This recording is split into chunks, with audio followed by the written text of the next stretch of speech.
여러분 안녕하십니까? 말씀으로 하루를 여는 천수답의 새벽 묵상. 오늘은 열왕기상 19장을 선지자의 우울증이라는 제목으로 묵상합니다.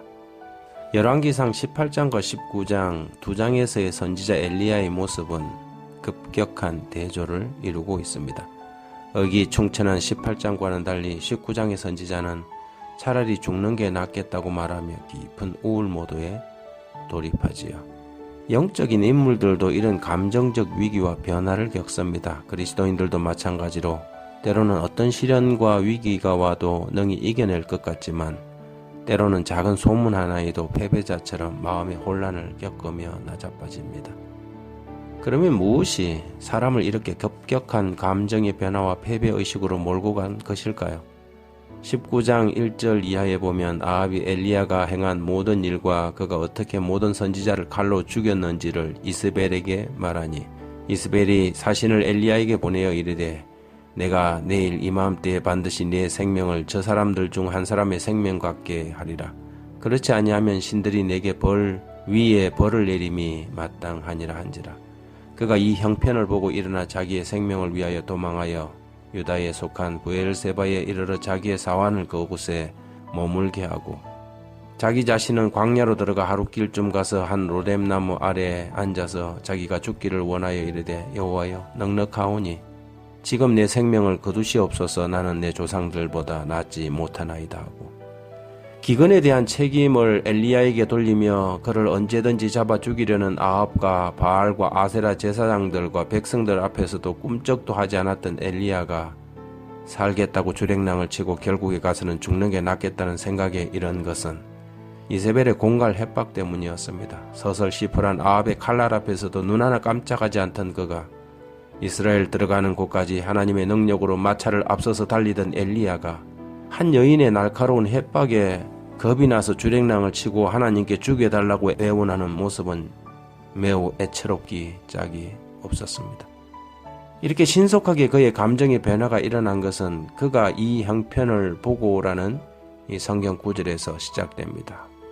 이스라엘 괴롭게 하는 자여 너냐라는 아합의 호령 앞에서도 내가 아니라 당신과 당신 아비의 집이라고 맞서서 소리치던 엘리야는 어디 가고 협박을 받자마자 도망가버린 선지자는 자신의 형편을 보았기 때문에 급격한 감정의 변화를 겪었습니다. 먼저는 그가 하나님을 보았다면 이제는 자신의 처지와 형편을 보게 된 것이지요. 우리가 하나님을 볼 때 두려움이 없어집니다. 다윗은 내가 사망의 엄침한 골짜기를 다닐지라도 해를 두려워하지 않을 것은 주께서 나와 함께 하심이라 주의 지팡이와 막대기가 나를 안위한다고 노래했습니다. 우리가 하나님을 볼 때 두려움은 없어지고 그러나 그 시선을 돌려 자신을 바라보고 자신의 형편을 보았을 때 엘리야처럼 낙심하고 패배하게 됩니다. 위기는 가중되고 큰 어려움이 닥친 듯이 보입니다. 이것이 사단이 하나님의 백성들이 느끼기를 원하는 자기의 모습입니다.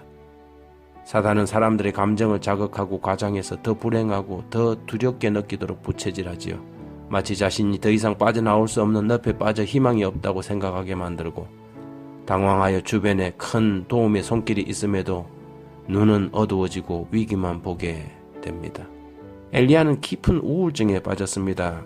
선지자 왕 162페이지라는 책에 이렇게 기록되어 있습니다.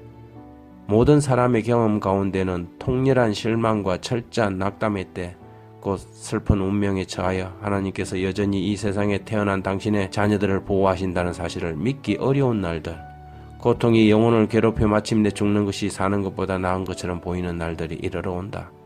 이런 때에 많은 사람은 하나님께 대한 그들의 신앙을 잃어버리고 의심의 노예가 되고 불신의 속박에 매인다. 만일 우리가 이와 같은 때에 영적 통찰력을 가지고 하나님의 섭리가 무엇을 의미하는지를 분별할 수 있다면 그 같은 상태로부터 우리를 구원하셔서 우리의 발을 영원한 삶보다 더 튼튼한 기초 위에 세우려고 노력하는 천사들을 보게 될 것이다. 그리고 새 신앙과 새 생애가 싹트게 될 것이다. 결국은 누구를 보느냐의 문제입니다. 자신의 처지와 형편을 볼 것인가 아니면 우리의 영원한 인도자여 도움이 되시는 하나님을 바라볼 것인가에 따라 우리의 감정이 변하게 됩니다. 위기의 때에 우리가 바라볼 것은 자신의 형편이 아니라 하나님이십니다. 하나님은 태산처럼 우뚝 서서 우리를 지키시지요. 하나님 아버지, 우리의 우편 그늘이 되시고 우리의 영원한 반석이십니다. 위기에 처하여 우리가 주를 보는 일에 실패하지 않게 하시고 아무런 능력도 없는 자신을 바라보지 않게 하옵소서. 어떤 시련에도 주님이 우리와 함께 계시면 능히 이길 수 있사오니 주님이 우리의 보호자가 되시옵소서. 예수님 이름으로 기도합니다.